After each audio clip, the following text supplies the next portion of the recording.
Andhra Pradesh deputy CM Pawan Kalyan 11 రోజుల పాటు ప్రాయశ్చిత్త దీక్ష చేపట్టారు. తిరుమల శ్రీవారి లడ్డూ కల్తీ అయిందంటూ ఈ దీక్ష చేపట్టారు. ఆదివారం ఉదయం గుంటూరు జిల్లా నంబూరు దశావతార వెంకటేశ్వర స్వామి టెంపుల్లో ప్రత్యేక పూజలు చేసి దీక్షకు దిగారు. పరమ పవిత్రంగా భావించే తిరుమల లడ్డూ ప్రసాదం గత పాలకుల వికృత పోకడల ఫలితంగా అపవిత్రమైందని, జంతు అవశేషాలతో మలినమైందని, విశృంఖల మనస్కులే ఎలాంటి పాపానికి ఒడిగట్టగలరని అన్నారు. లడ్డూ ప్రసాదంలో జంతు అవశేషాలు ఉన్నాయని తెలిసిన క్షణం తన మనసు కలత చెందిందని, ఈ ఘోర అపచారానికి సనాతన ధర్మాన్ని నమ్మే ప్రతి ఒక్కరూ ప్రాయశ్చిత్తం చేసుకోవాల్సిందేనని, అందులో భాగంగా ప్రాయశ్చిత్త దీక్ష చేయాలని సంకల్పించిందని పవన్ కళ్యాణ్ అన్నారు. కొద్ది రోజులుగా మనకి తిరుమలలో జరిగిన అపచారం మనకి బయటకు వచ్చింది.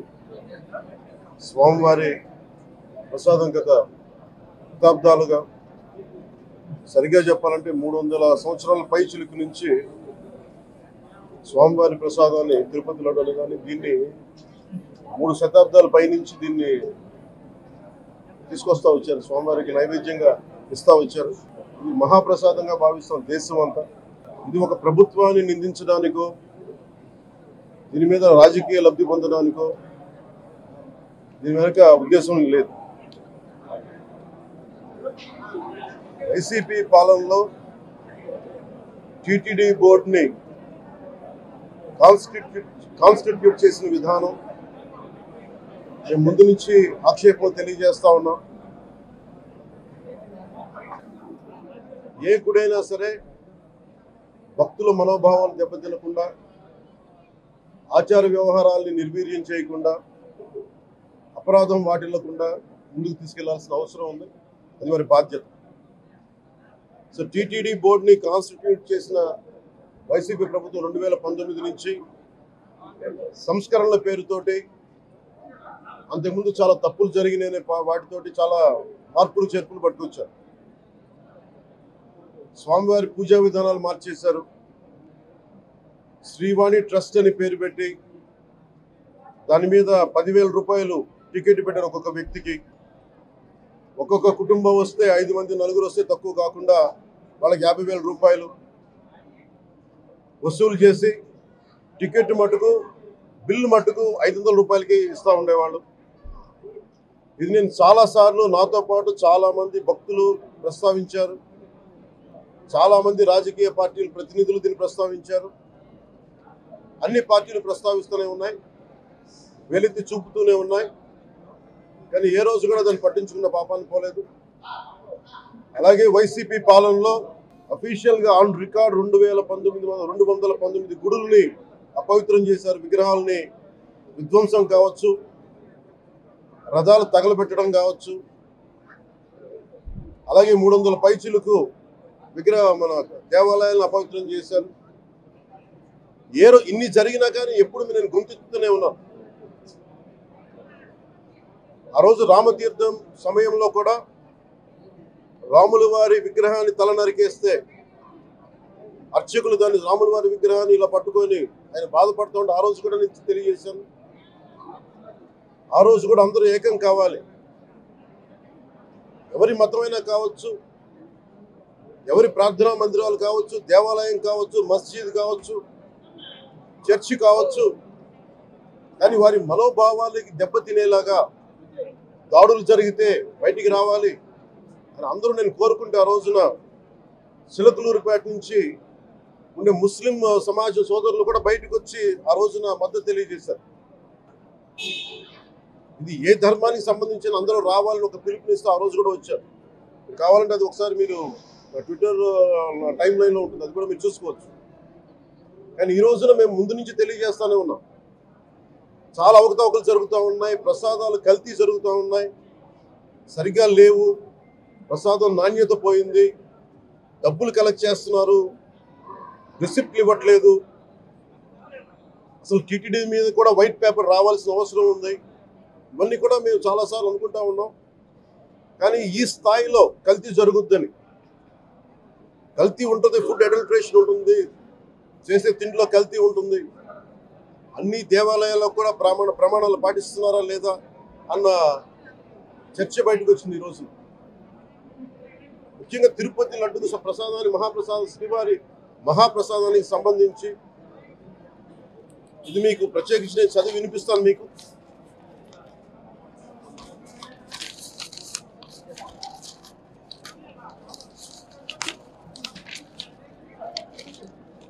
ఈ రిపోర్ట్ ప్రత్యేకించి centre for analysis and learning in livestock and food of the national dairy development board వారికి శాంపుల్స్ పంపిస్తే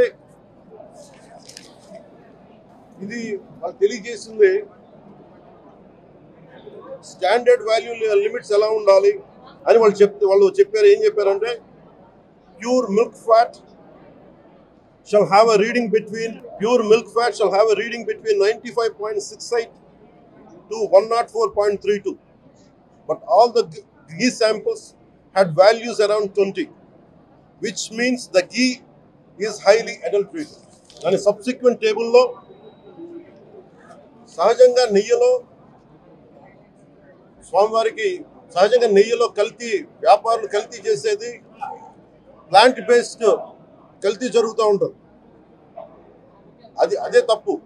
అలాంటిది దీంట్లో ప్రత్యేకించి తెలియజేస్తుంది సోయాబీన్ ఉంది, sunflower, olive oil, rapeseed, linseed, wheat germ, maize germ, cottonseed, coconut, palm ఆయిల్తో పాటు fish oil, beef tallow, lard. Fish oil మీకు తెలిసిందే, చేప నుంచి ఎక్స్ట్రాక్ట్ చేసిన నూనె.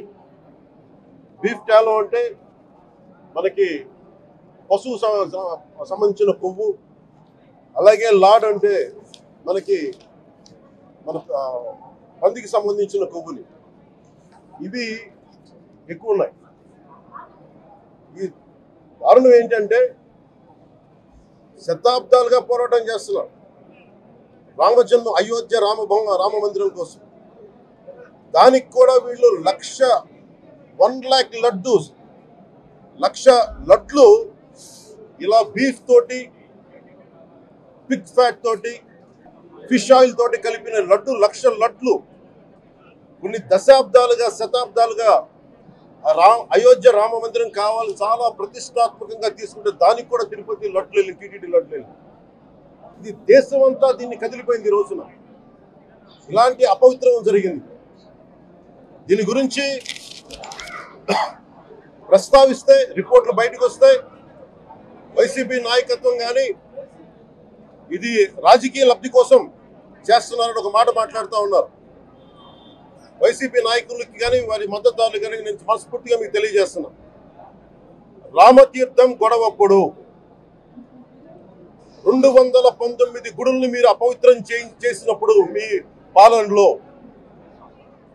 ఒక సగటు హిందువుగా నేను గొంతెత్తి పోరాటం చేయాలి అంటే రోడ్ల మీదకి ఆ రోజే వచ్చామని గుర్తుపెట్టుకోండి. ఆ రోజు కూడా రామతీర్థం రాముల వారి విగ్రహాన్ని మీరు నరికేసి అర్చకులు చేతిలో పట్టుకున్నప్పుడు చాలా బాగుంది. కానీ ఆ రోజు కూడా దాన్ని రాజకీయ పరంగా మేము తీసుకెళ్ళా.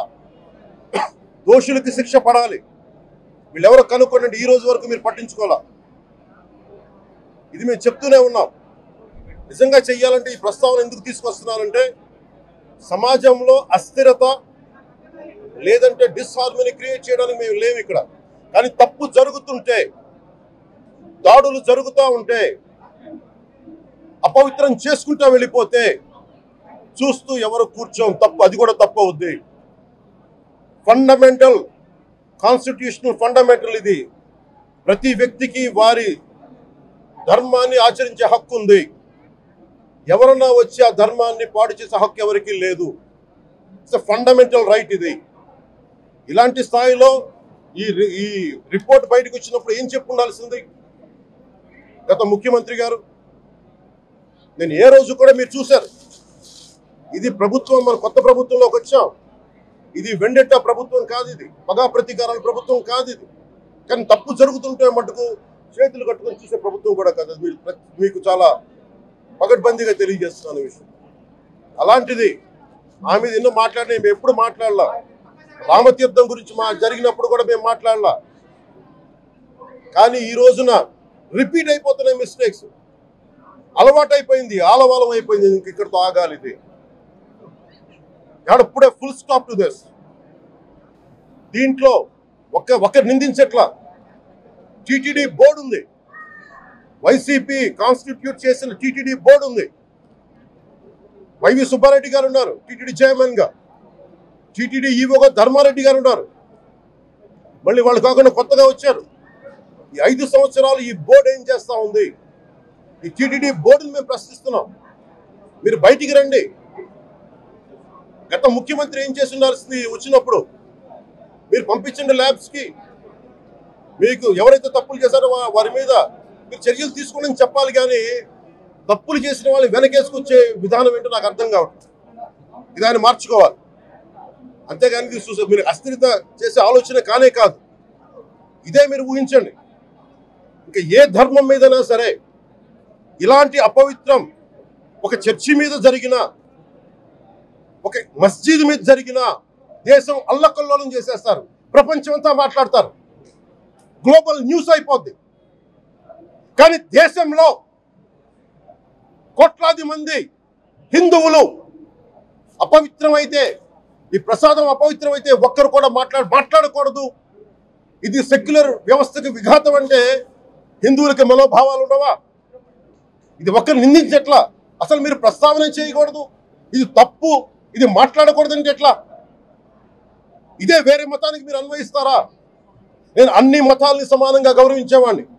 ఇస్లాంని గౌరవించేవాడిని, క్రిస్టియానిటీని గౌరవించేవాళ్ళం మేమందరం. సనాతన ధర్మం అని మొత్తుకుంటున్నాం. దేనికి సనాతన ధర్మం అంటే?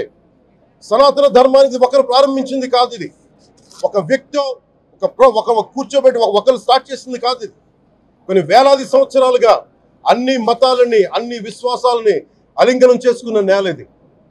అలాంటి విశ్వాసాలకి దగ్గర తీసుకున్న ఈ నేల మీద ఇలాంటి అపవిత్రం జరిగితే, రిపీటెడ్గా జరిగితే, ఒకసారి కాదు 2 సార్లు కాదు, రిపీటెడ్గా జరిగితే ఇప్పుడు కూడా మాట్లాడకూడదంటే అది తప్పు చేసిన వాళ్ళం అవుతాం మేము. దోషులకి శిక్ష పడాలి. ఫుడ్ అడల్టరేషన్ ఇది మేము కాదంటలా. టీటీడీ బోర్డు అప్పుడు టీటీడీ బోర్డు బాధ్యత తీసుకోవాలి. పొలిటికల్గా వచ్చి అలంకారప్రాయంగా ఒక్కొక్కళ్ళు వచ్చేసి దర్శనాలకి టికెట్లు ఇవ్వడానికి మీరు బోర్డు మెంబర్స్ అవ్వలేదు. మీరు ఎవరు చైర్మన్ కానీ ఈవో కానీ. మీరు అక్కడ ధర్మాన్ని పరిరక్షించాలి. మీరు అక్కడ మీ ఇష్టాలకి మీరు కూర్చోబెట్టి మీ ఇష్టాలకి కాంట్రాక్ట్లు ఇచ్చుకోవడానికి మీరు టీటీడీ బోర్డుకి మీరు వెళ్ళలేదు. మీరు అందరూ, మీ అందరికీ బాధ్యత ఉంది. మీరు నిర్ణయించుకోవాలి. ఎవరికి కోపాలు రావు, ఎవరికి వేదన రాదు, ఎవరికి బాధలు రావంటే కుదరదు. వస్తాయి బాధలు, వేదన ఉంది, మాట్లాడతాం. మర్చిపోకండి ఎవరు. గత ముఖ్యమంత్రి గారు కూడా నేను చేస్తా ఉన్నాను, జగన్మోహన్ రెడ్డి గారికి కూడా. ఇదే చర్చికి జరిగితే మీరు ఊరుకుంటారా? ఒక మసీదుకి జరిగితే ఊరుకుంటారా? ఒక తిరుమలకి జరిగినప్పుడు ఎందుకు వెనకేసుకొస్తారు? రాకండి. ఏ మతం మీద దాడి జరిగినా సంపూర్ణంగా నాతో సహా మేము ఖండిస్తాం, బయటకు వస్తాం. ఇస్లాం మీద దాడి జరిగితే మేము మాట్లాడతాం, క్రిస్టియానిటీ మీద దాడి జరిగితే మేము మాట్లాడతాం, హిందూ ధర్మం మీద, సనాతన ధర్మం మీద దాడి జరిగితే కూడా నేను మాట్లాడతాను. ఇది మొదటిసారి కాదు, మేమందరం మాట్లాడతాం. ఇది ప్రాథమిక హక్కు. ఇది పరస్పర విశ్వాసాలను గౌరవించుకోవడం చాలా చాలా అవసరం. ఇది అందరికీ తెలియజేస్తున్నాను. ఇది దోషులకి కఠిన శిక్ష పడాలి. అలాగే ముఖ్యమంత్రి గారికి కూడా నేను తెలియజేసుకున్నాను, చంద్రబాబు నాయుడు గారికి కూడా. క్యాబినెట్ మీటింగ్ జరగాలి, అసెంబ్లీలో చర్చ జరగాలి. అసలు టీటీడీ ట్రస్ట్లో ఎన్ని అవకతవకలు జరిగినాయి, దీని మీద కూలంకషంగా దీని మీద చర్చలు జరగాలి. అలాగే నిన్న అందరూ మీడియా పెద్దలు కూడా అడుగుతా ఉన్నారు, అధిపతులు, పత్రికాధిపతులు కూడా అడుగుతూ ఉన్నారు, మీడియా వారు కూడా అడుగుతున్నారు, దీన్ని సిబిఐకి తీసుకెళ్లాలా లేదా అనేది.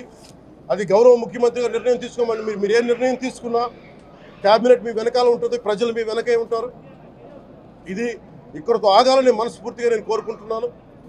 అలాగే 40 సంవత్సరాలుగా కర్ణాటకలోని గీ కంపెనీకి ఇస్తూ ఉన్నారు.